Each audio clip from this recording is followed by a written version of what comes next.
La pregunta que yo me hice es, ¿cuál es el mejor tipo de vida que nosotros podemos llegar a experimentar? Todos tenemos un cierto nivel de salud, de bienestar, el que sea, de felicidad.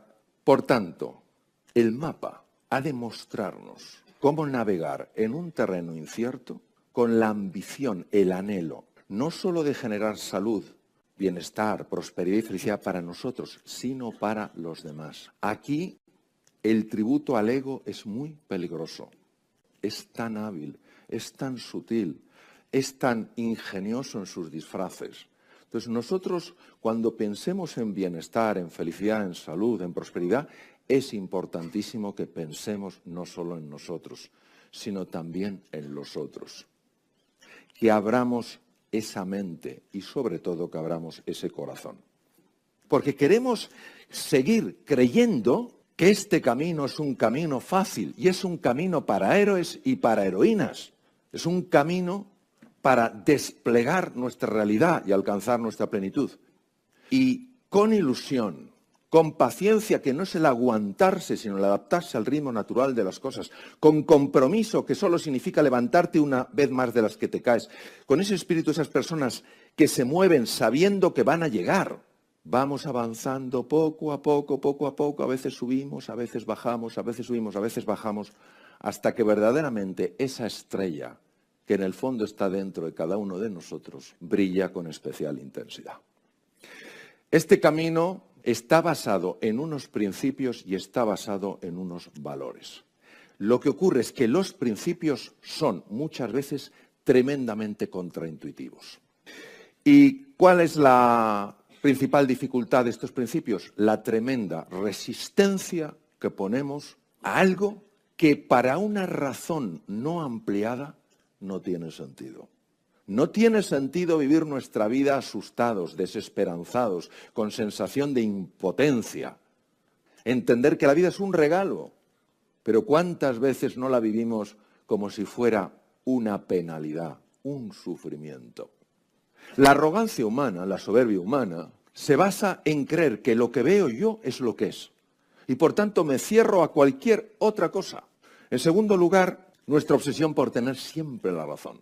Y no nos damos cuenta que esto no es que sea bueno o malo, es un condicionamiento mental y daña mucho las relaciones humanas.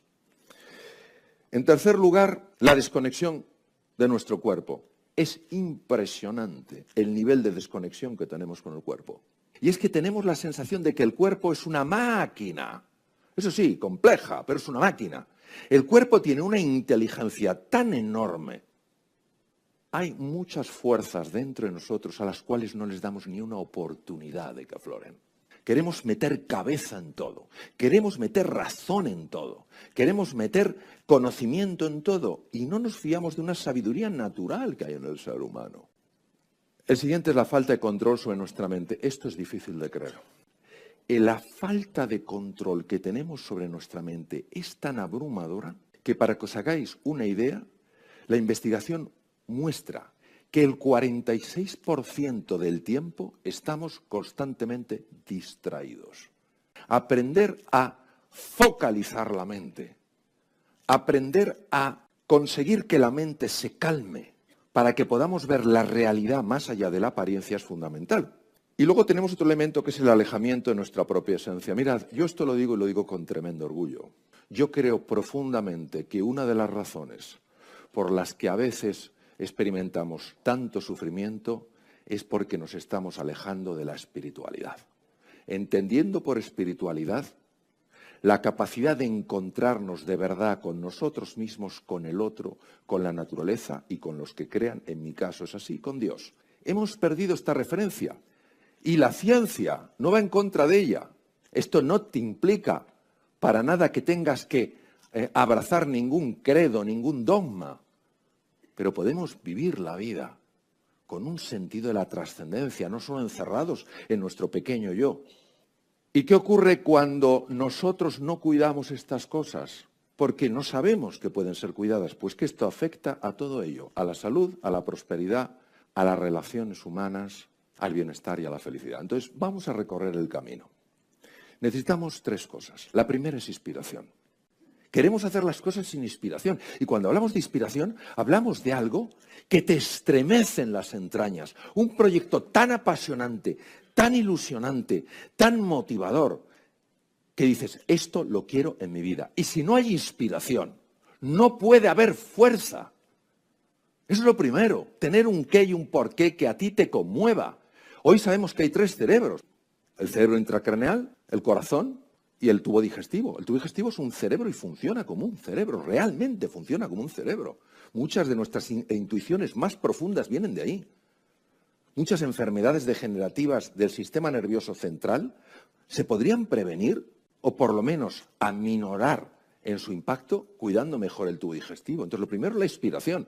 Por eso hay que leer cosas que nos inspiren. Hay que acercarse a personas que nos inspiren, no a personas que nos chupan la energía, que han hecho de ello un deporte.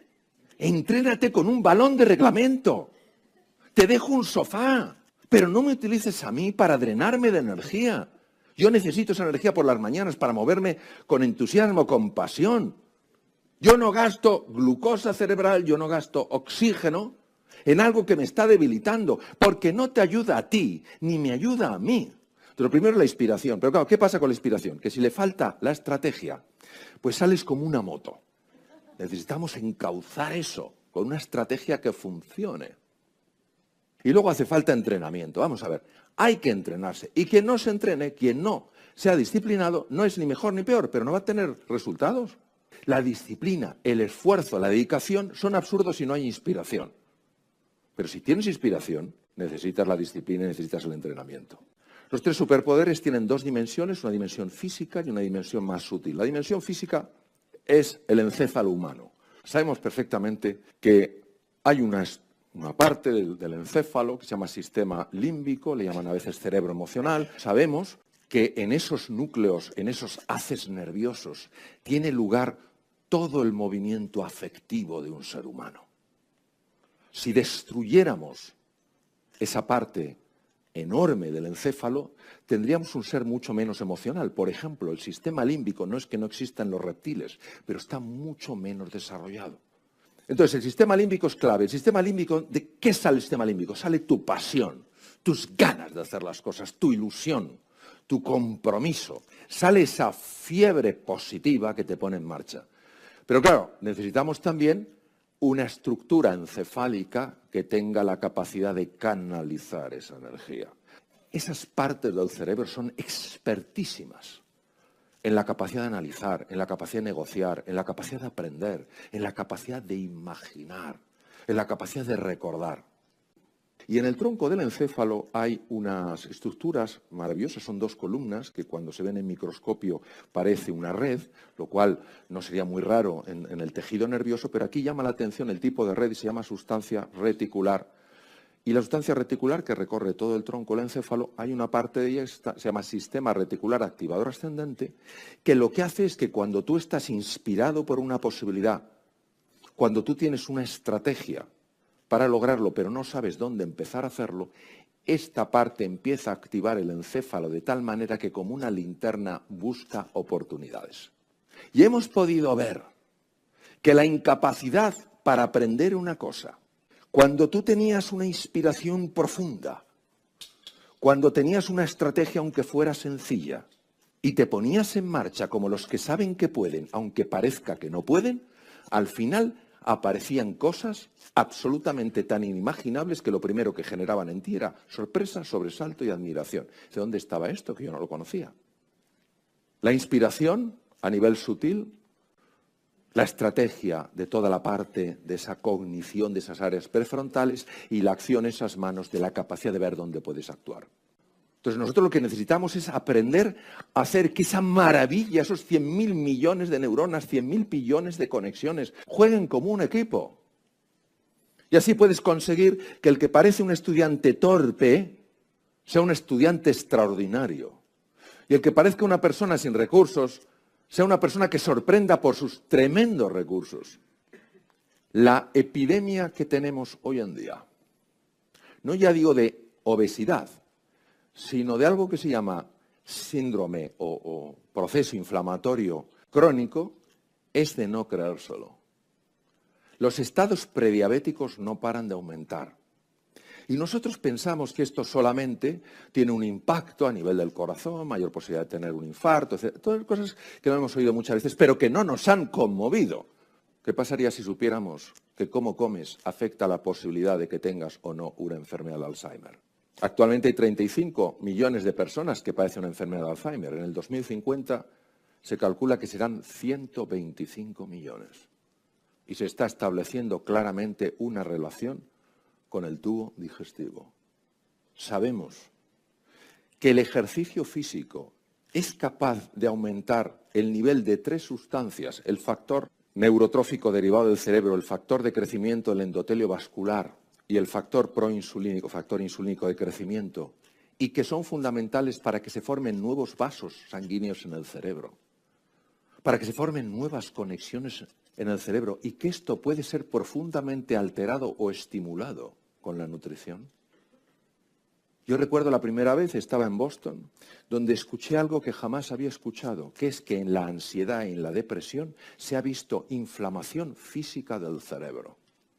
Lo que parecía tan sutil, parecía tan difícil de tocar o de ver, resulta que ahora tenía una dimensión fisiológica.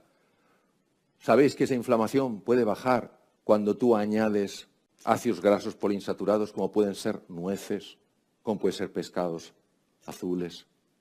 Estamos hablando de cosas que no solamente están afectando al corazón, que es muy importante, sino que están afectando al funcionamiento de la mente. Entonces nosotros lo que queremos tener es un cerebro que funcione muy bien, porque estos tiempos no son para cerebros que no funcionen bien. Lo mismo que el ejercicio físico. Por ejemplo, el ejercicio físico aumenta el tamaño del hipocampo. El hipocampo es una estructura clave si quieres aprender cosas nuevas. El hipocampo es clave para aumentar las conexiones en las áreas prefrontales. ¿Quién no tiene que negociar? ¿Quién no tiene que analizar cosas? El ejercicio físico es clave en el crecimiento del cíngulo anterior. El cíngulo anterior es una estructura importantísima al ser humano y que tiene mucho que ver con las relaciones humanas.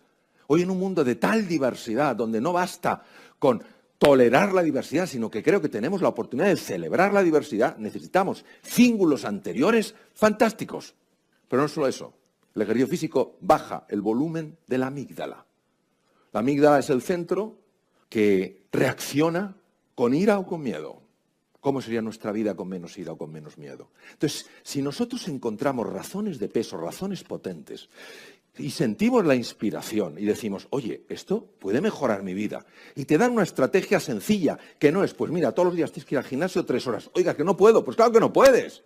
Pero hay un paseíto rapidillo, donde tú aceleras el corazón y el pulmón, o sea, no es ir de escaparates, no es ir a una librería, es rapidillo, cuando tú puedes conseguir efectos beneficiosos. Entonces llega un momento en que cuando tú lo vives, ya nadie te lo tiene que decir, ya sabes que es verdad.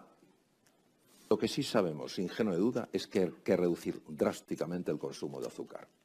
Y no es inocuo, no es un tema de calorías.